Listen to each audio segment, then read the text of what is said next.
Hey, I'm Matt. I'm your commercial cleaning CEO, and in this video, I'm going to show you how you can grow your commercial cleaning company by working with property managers and how they differ from other types of clients.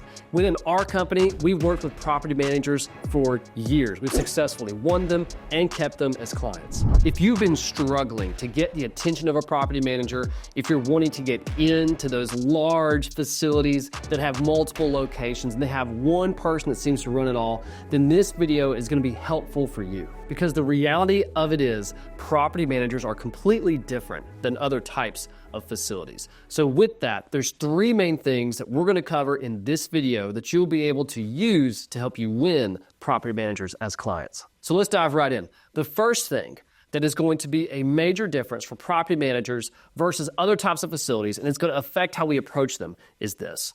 We need to understand that they have a fiduciary responsibility. And here is what that means. It is an obligation to act in the best interest of someone else instead of your own. To further unpack this, the way that property management works is you have somebody who buys a piece of rental property. Let's say your cleaning business is doing fantastic. You're making $1 million a year. You buy yourself some investment real estate, but you don't want to mess with managing the tenants. You don't want to mess with all the capital expenses with new roofs and all those different pieces and maintaining the property. You want it to be passive. Well, that's when you approach a property manager. You hire them to make those decisions for you with your best interest in mind. So you have your property.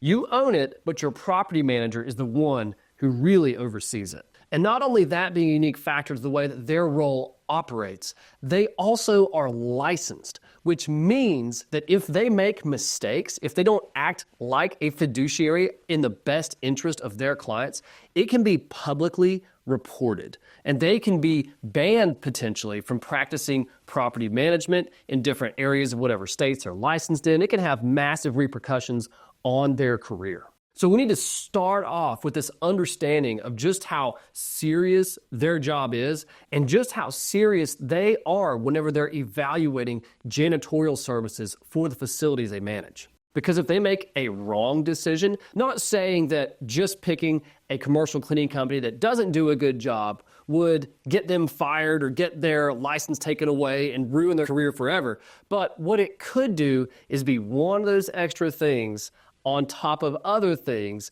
and if it's seen the wrong way by their clients or the company that they're working for, then that is what can damage their career. So we gotta start off with that clarity, and this fiduciary responsibility has several other implications as well. The first one being they are technically not there to serve the best interest of the tenant. Now, the tenant who is renting the facility or the space inside of the building is still staying there because it's being managed well.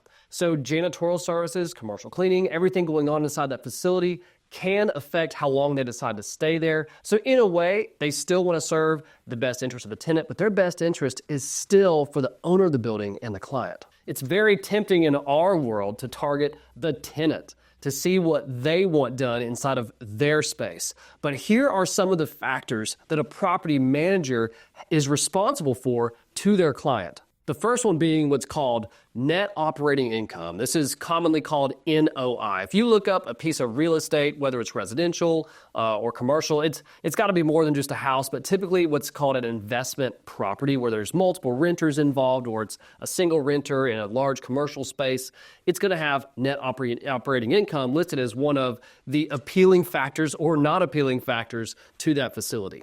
And what net operating income is it is what is left over after receiving the rent. It's like the top line revenue, and then there's all these expenses, and then the debt comes out after that. So if there was any sort of mortgage or commercial loan in place, then that would be whatever the investor takes home in cash. But the net operating income is before the debt. It is after we pay for things like the power bill, property taxes, repairs and maintenance, even commercial cleaning services. So they are very fixed. Property managers are very fixed on optimizing that net operating income and giving the owner of the building a high return on their investment. Now, there's two other factors they consider with this, because You could have a property manager that only values the net operating income, an investor that also only values a net operating income. That's why the property manager would too, right? They got to act in the best interest of their client. But if you do have a property manager who takes a cohesive approach to managing a facility,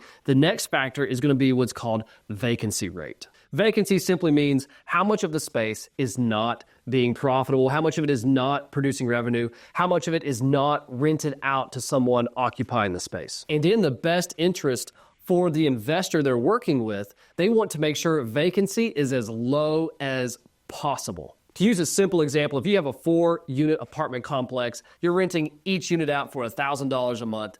And if you can only get someone to stay in 2 of the units throughout the whole year, and the bottom 2 units have nobody in it, then that means instead of making $4,000 a month on your investment property that's coming in on the top line, you're instead making $2,000 a month. And that could mean the difference between losing money dramatically or making a nice return on your investment. So those vacancies are very expensive. They want it to be as little time as possible. Even if a tenant naturally needs to move, their business grows, things change, the property manager is going to try to convince them to stay.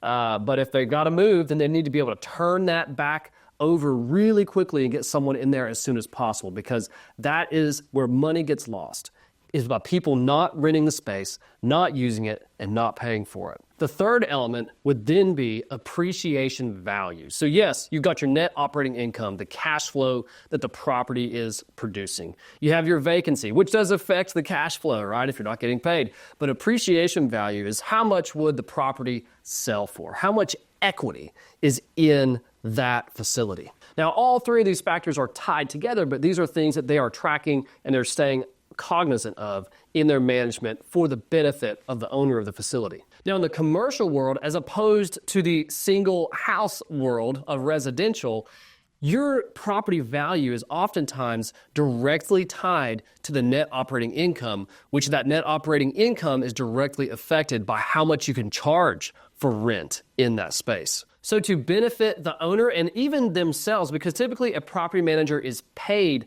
a portion of the top line revenue in a facility, sometimes a portion of the bottom line for performance, but they are going to be wanting to do what they can to get as much rental rate as possible per square foot in the space. They essentially want to charge as high of a price as they can, because that in turn drives all the other factors of net operating income and the appreciation value. But they also don't want to go too high to where vacancy becomes a problem. So there's a balance and a tightrope that they have to walk when taking care of a facility. Now, the next major difference between property managers and other types of facility managers typically is not even noticed if you're not used to working with property managers, and it's going to directly affect how you stay working with property managers once you win them.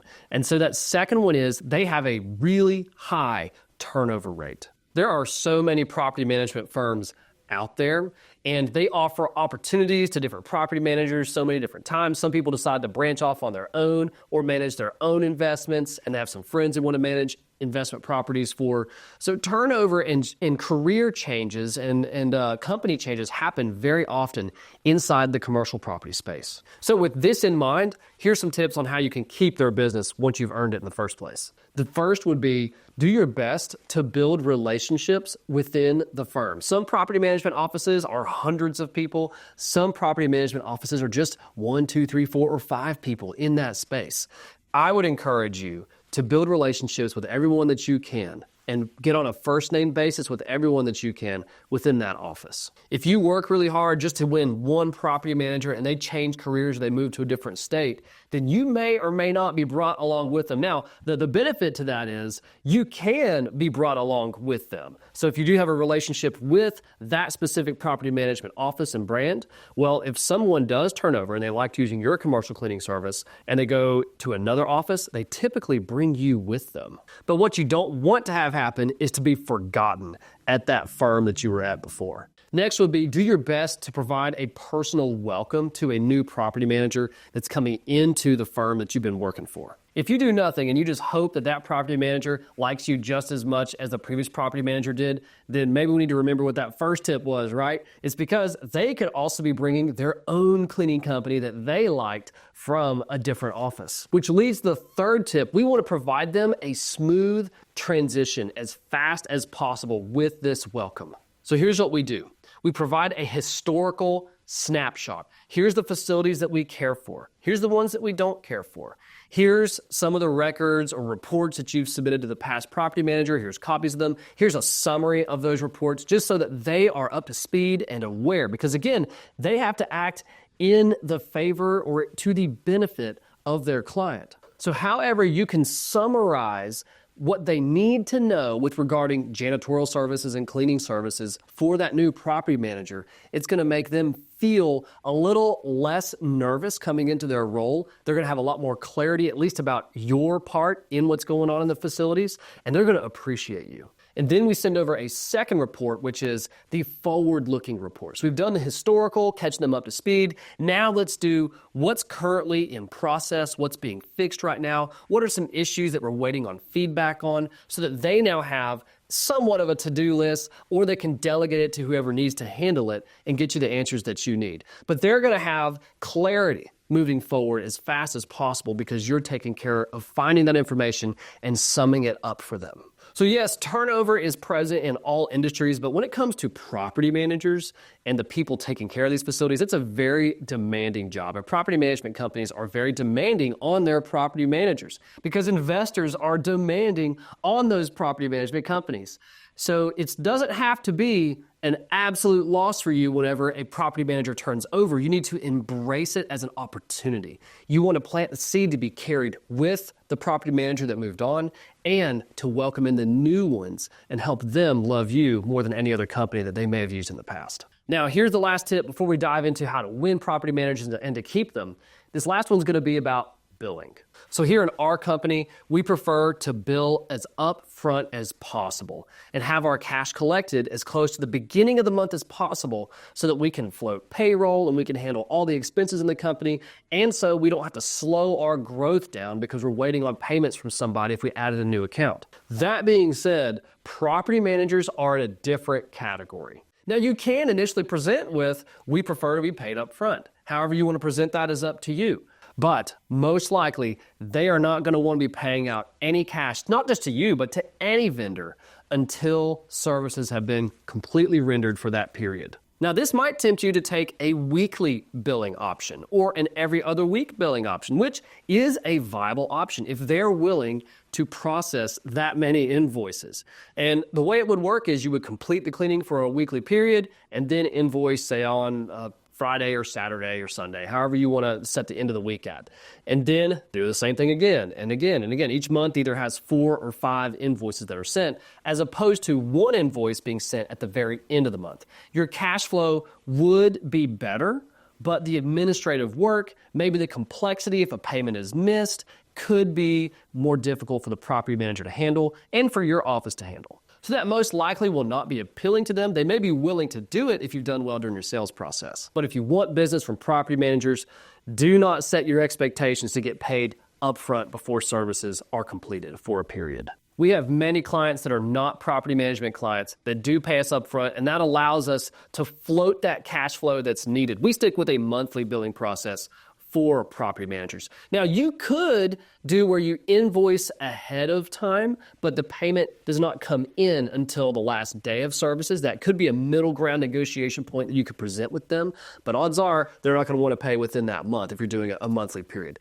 But if you have strong cash flow from the rest of your business, then this shouldn't be a problem. So those are the main differences we need to keep in mind as we're approaching property managers, as we are talking with them, as we're walking through the facility with them, or we're doing any sort of marketing or having conversations with them. There's very little middle ground when talking with the property manager and trying to build their trust, because either they're going to know that you know what you're talking about, at least it looks like you know what you're talking about, or you clearly don't. And if there's any inkling in their mind that you don't know what you're talking about with how their industry works, you're not going to have a shot at winning them as a client. So keeping that in mind, there's 2 main ways that we have won property managers and that we see others win property managers. Now, this first one might sound like you're just hoping for some luck to make it work, but it's actually not, and I'll explain why. But it is being referred. Property managers do not have the luxury of testing out a bunch of different cleaning companies inside of a tenant space that could risk causing vacancies and turnover and all kinds of net operating cost impacts, all those different things, right? We talked about with the fiduciary responsibilities. They don't have that luxury. They need to be very certain about what they're doing the moment they implement it. So being referred to a property manager by someone that they already trust, that's already proven themselves, gives you the credibility that you need to get that conversation with them. So if I was going to give you one tactic to be intentionally referred, so that you're not just hoping that other clients eventually meet property managers for you and talk about you, which does happen as your company grows. But if you're trying to really drive your growth, here's how you do it. You need to connect with business owners that already serve property managers. And I prefer this method because it is far easier to build trust with other like-minded business owners. The key to this is targeting commercial business owners, people who are in symbiotic industries. I like to call them alliances. So people who are already serving the facilities that I want to be in, I want to get to know them. So instead of walking into a Chamber of Commerce meeting and just hoping you meet someone that can help you out, this is a very targeted approach that's going to get you in touch with people that can actually help you and that in turn you can help as well. And what happens is when they refer you to the property manager by name that they've been doing work for 5, 10, 20 years, you are going to get the opportunity. If you don't appreciate the value of transferred trust through referral relationships, it's going to be very difficult for you to scale your business with property managers. So consider this like the back door to getting your janitorial service into a property manager office. Now, aside from being referred by someone who's already trusted by a property manager, let's remember again all of the things that we talked about how they're different and they have so much responsibility. They don't have the time to make mistakes. So what can we do? We don't make it where mistakes are possible. So if you're reaching out to property managers, however you're doing it, via phone calling, email, in person, any other method, if you are offering a free cleaning for either an area of their building or their whole space, test us out, see how we do. You're going to tell them that you're going to have these reports that you'll send them samples of those. You want to offer them a risk-free opportunity. Here's why this works as well, because again, they have a fiduciary responsibility to their investor, and the money that they're spending on cleaning is from their investor. That's why they just don't pick money to try out new services all the time. They're spending their investors' money. So if you're going to do something for them and you're offering to do it, but you're going to make them pay up front to do it or make them pay any amount to do it, and they don't know you, they don't trust you yet, well, they're not going to spend their investors' money on you. But if you make it no cost to them and enough to prove to them and make them happy and show how you can help their investor, then you're in a much better place. If you want big opportunities with big clients, with big property managers, you have to give big first. Now, that being said about getting their attention and winning them, here's some things that you can do either during that process or during your presentation process to them, but especially during your actual service providing for them that you'll want to do to keep them. We've got two main things we can do aside from providing good commercial cleaning services to them. But the first one is going to be what I call fronted reporting. Because of the nature of their role and so many things going on all at once, there are things that they don't know about, and it makes them look really silly in the eyes of their investors if their investor or tenant or somebody else says something to them that they're not aware of. But on the flip side, if they're able to approach a situation with their client and head any issues off with their client or tenants, then it makes them look good as a property manager. Let's say there was an issue with cleaning a facility one of the evenings, and y'all didn't get to totally take care of the entire space, but it seemed like it would be covered enough with the rest of the cleaning to where no one would really notice, and it's not going to be a big deal. Well, what happens is that tenant doesn't come to you, by the way. They typically go straight to the property manager. And if the property manager wasn't aware that you had an issue getting into that area or getting it done for any reason, then it's going to make them look really bad. And they're going to come down on you really hard. What you want to do is keep them in the loop as much as possible, fronting the communication with them. You want to help them look good. You want to help them stay on the front edge of knowledge in their facility, whether it's maintenance issues, where you want to report security issues, even client complaints, anything that they need to be aware of in the facility. More communication is better, especially with property managers, because you want to protect them in the eyes of their investors. I would suggest being as transparent as possible with them, but you don't want to be overwhelming with the amount of information. You want to give them what they absolutely need to know and keep them in the loop on that. And more likely than not, it's going to work in your favor than against you if any sort of issues do come up. They just want to know that their tenant is going to be taken care of. They just want to know what they need to tell their tenant if they've ever asked anything about what's going on. The second would be lightning fast communication. What happens when working with property managers is you can send them an email, send them a text, give them a call, and you don't hear back for days.